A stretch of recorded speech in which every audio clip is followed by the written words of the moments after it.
मनुष्य के जीवन का भरोसा नहीं है।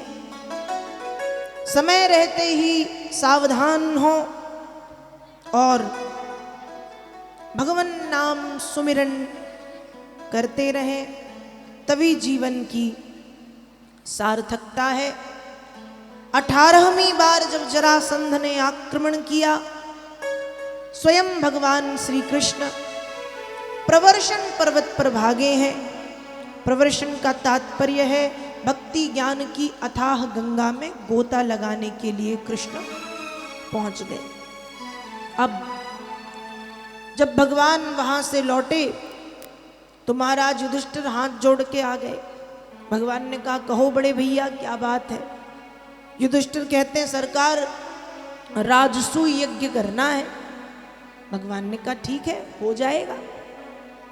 और जब राजसूय यज्ञ की बात आई तो सभी लोगों ने अपने अपने सेवा कार्य स्वतः ही स्वीकार किए। जैसे वेद व्यास जी लिखते हैं, गुरु शुश्रूषणे जिष्णु कृष्णा पादावने जने परिवेशणे द्रुपद जा करणे दाने महामना। गुरु शुश्रूषणे जिष्णु, अर्जुन ने कहा मैं गुरुओं की सेवा करूंगा। नकुल सहदेव कहते हैं हम अतिथियों का सत्कार करेंगे। कर्ण ने कहा मैं दान देने का कार्य करूंगा। दुर्योधन कहता मैं कोषाध्यक्ष का काम संभाल लूंगा। भीम बोले मैं भोजन परोसने का कार्य करूंगा। द्रौपदी बोली मैं भोजनालय की देखरेख करूंगी। अब भगवान कृष्ण कहते महाराज मुझे भी कोई सेवा कार्य दे दो। युधिष्ठिर कहते हैं सरकार हम आपको सेवा कार्य कैसे दे दें, हम आपको सेवा कार्य कैसे दे दें। हमारे पास ऐसा कोई सेवा कार्य नहीं है जो हम आपको दे सके। क्या करें, आप तो स्वयं यज्ञ पुरुष नारायण हैं। यज्ञ की क्रियाएं आपसे ही प्रारंभ होकर अंततः आप में ही समा जाती हैं। हम आपको कौन सा सेवा कार्य दें। भगवान कृष्ण कहते हैं जो देना हो दे दो। युधिष्ठिर कहते हैं मैं नहीं दे सकता। भगवान कहते नहीं दे सकते तो मैंने मेरा सेवा कार्य खुद ही ले लिया। युधिष्ठिर बोले तो कृष्ण आप क्या करने वाले हैं। भगवान बोले कृष्णा पादा बने जने। बड़े भैया जो लोग यज्ञ में आएंगे उनके पैर धोने का काम मैं कर लूंगा। क्या कहा, जो लोग यज्ञ में आए।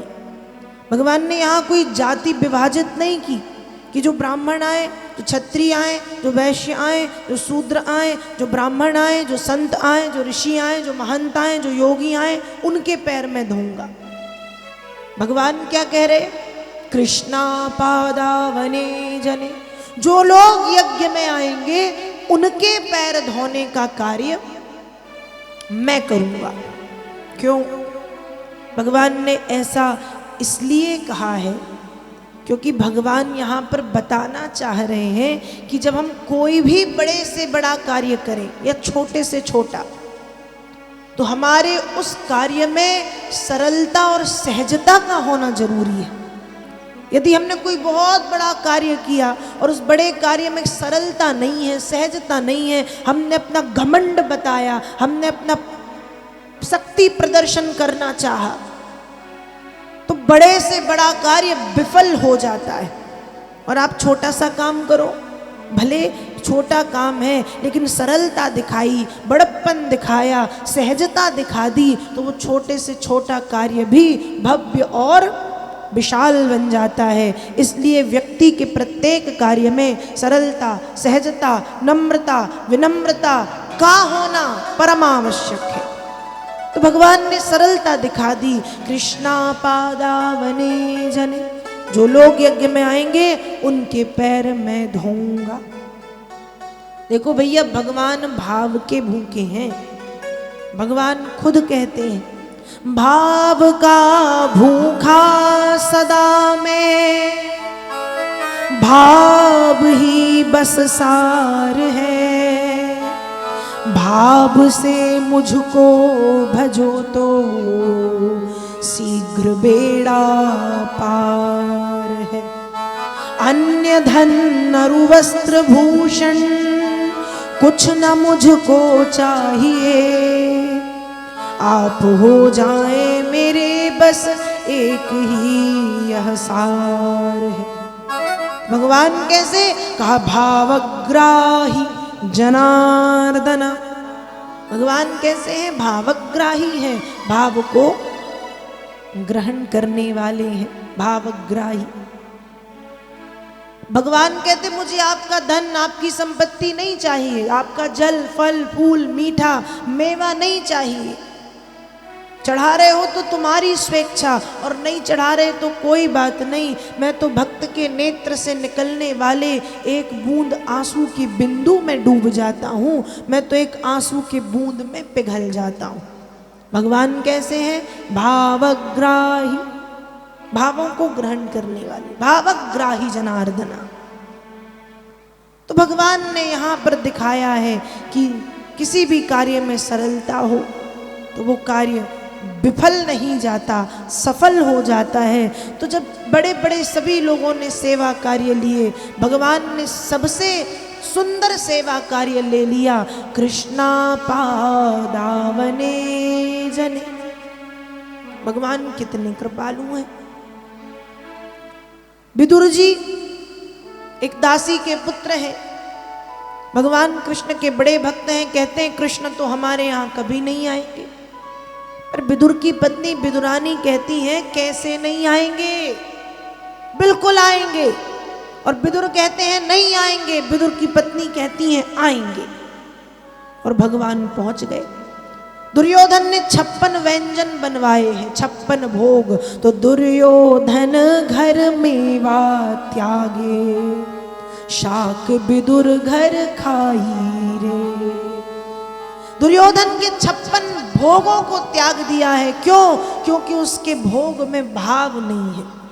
और ध्यान रखिएगा भैया, विशेष बात कि 56 भोग क्या, 108 और 1008 भोग भी यदि बनाते हो और उस भोग में भाव नहीं है तो खाने की दूर, ठाकुर जी आपके उस भोग को देखेंगे भी नहीं।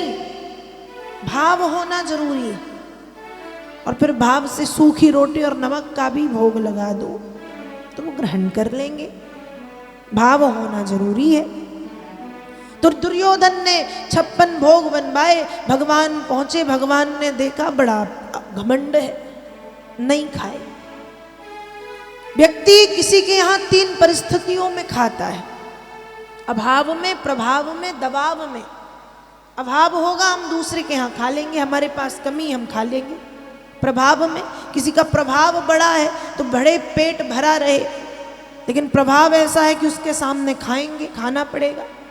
दबाव में कोई बहुत दबाव डाले तो कितना भी पेट भरा हो, भले फिर 1-2 रोटी खाएं पर खाएंगे। तो व्यक्ति 3 स्थितियों में खाता है, अभाव में, प्रभाव में, दबाव में। भगवान कहते हैं मेरे पास अभाव तो किसी का है नहीं। बताओ भगवान के पास अभाव है? अभाव तो है नहीं। भगवान कहते हैं प्रभाव मेरे ऊपर किसी का पड़ता नहीं, दबाव मेरे ऊपर कोई बना नहीं सकता। ना अभाव में, ना प्रभाव में, ना दबाव में खाता हूं। मैं खाता हूं तो केवल और केवल भक्त के भाव में खाता हूं। भावग्राही जनार्दन। कैसे खाता हूं? भक्त के भाव में। तो विदुर जी के यहां पहुंच गए भगवान। दुर्योधन के 56 भोग त्याग के जब पहुंचे तो विदुरानी स्नान कर रही थी। भगवान दरवाजे खटखटाते, अरे काकी दरवाजे खोल, जल्दी जल्दी वस्त्र लपेटे। कन्हैया आया, आवाज से समझ गई, दरवाजे खोले। अरे आओ आओ, अरे आओ आओ कन्हैया आओ आओ। एक आसन बिछाया, भगवान से कहा बैठो बैठो। भाव में इतनी डूबी, आसन बिछाया ठाकुर के लिए, बैठ गई खुद। भगवान फिर जमीन में बैठे। अब भगवान कहते हैं कि काकी मुझे भूख लगी है, मैं तेरे कारण दुर्योधन के 56 भोग त्याग के आया हूं और तू मुझसे खाने का नहीं पूछती। अब काकी भी क्या करे, ऐसी सुध बुध खो के बैठी है कि बस भगवान को देख ही रही कि पहले देख तो लूं नेत्र भर के। और जैसे ही भगवान ने कहा भूख लगी है, अरे अरे अब भी आती हूँ, रसोई में गई तो कुछ भोग प्रसादी थी नहीं, केले रखे थे वो ही उठा के ले आई। अब भगवान को देखती जाए, केले छीलती जाए, केले फेंक के छिलके देती जाए, और भगवान भी छिलके खाते गए खाते गए खाते गए।